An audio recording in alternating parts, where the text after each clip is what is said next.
too short. I can't really. It's Cartman from South Park. What's up your routine? Johnny the Twist. Whoa. You look great. Now you got Let's Get Physical stuck in my head. Thanks so much. Do you want the cookie? I'm in my own little corner over here. Yeah. Is this loud?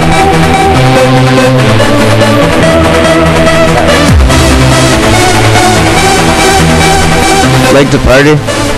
Like to dance and have a good time? Electronic music has been growing and growing ever since the likes of Depeche Mode, Erasure, DJ Paul Oakenfold in the late 80s and early 90s. Now, one of the most worldly renowned genres of underground music, electronica is heard in thousands of clubs and bars worldwide simply because of the way it makes people feel happy and amazing.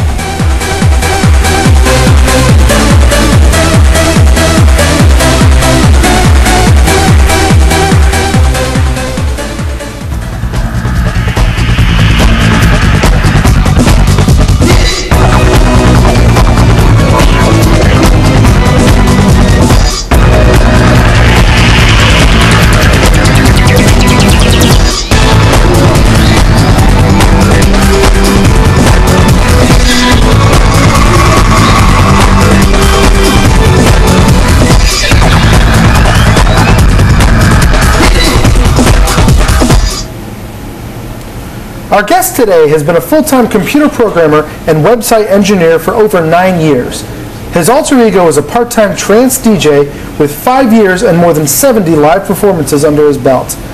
He's a resident DJ at Avenue A Sushi Restaurant in New York City and continues to spin parties all across the country. We'd like to now introduce our guest, Jed Lewis, also known as DJ Peak. Hi there, Jed. How you doing? Good. So where and how did you grow up?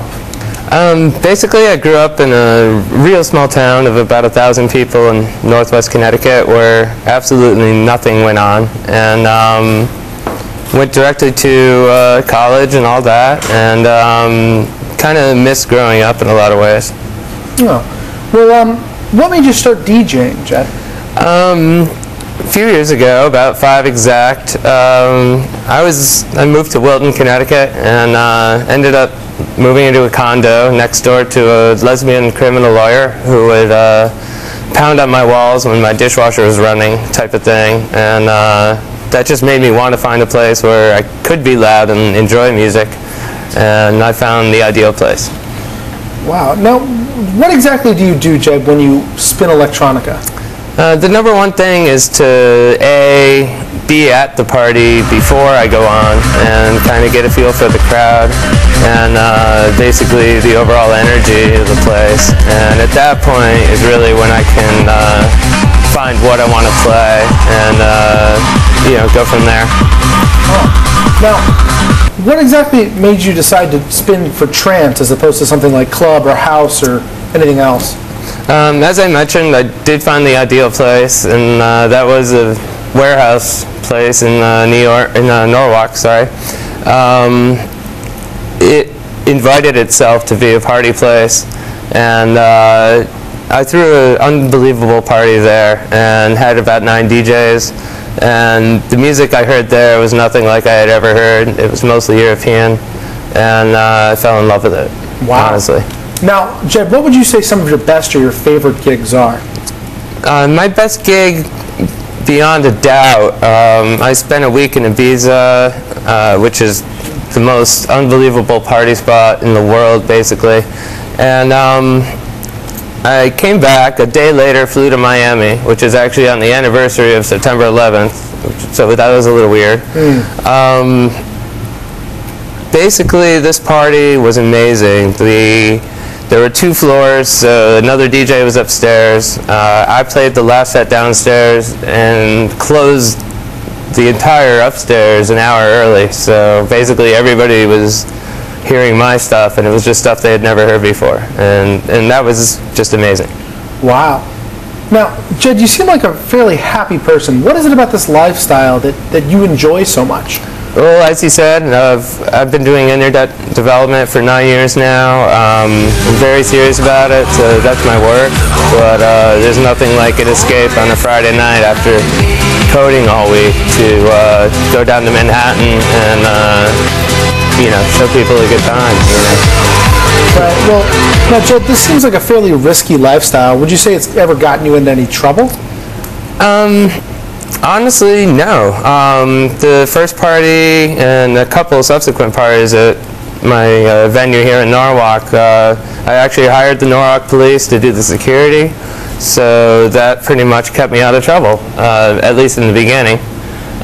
Since then, because of that, they've always respected me, so if they're ever called there, they know me, and you know what? It hasn't. Now, Jed, would you say it's difficult to maintain a balance between a play hard and a work hard life? It's not, just because of the American legacy of Monday through Friday work and Friday through the weekend play. Right. So now the word is that there's a fairly large drug scene around trance music. What do you know about that? The drug scene's inevitable. I mean, in Europe, for example, it's very profound, and you know what? I respect it. I think that a lot of people need to go through that in life, but I don't think people should take it to excess. And I got to be honest, I've not seen any hardcore incidents regarding that. I think most people do, take it in stride and, don't go overboard with it. That you got to keep a limit on it. Right. Now, would you say you have any regrets or any kind of advice for someone who's willing to come up in the DJ business? I have absolutely no regrets, period. Not at all. I think for new DJs, you need to find a place, find somewhere where you fit.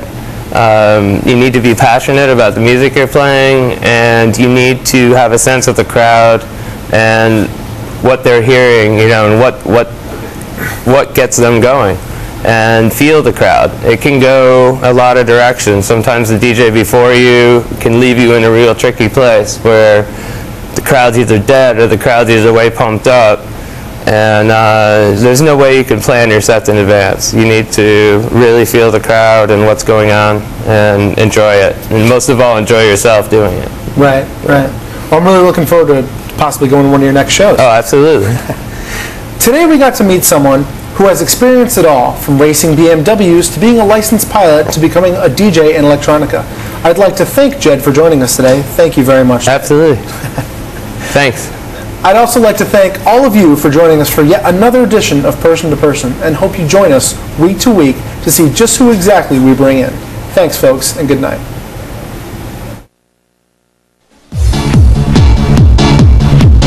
I threw a mother's party. It was like 250 people here and like 9 DJs.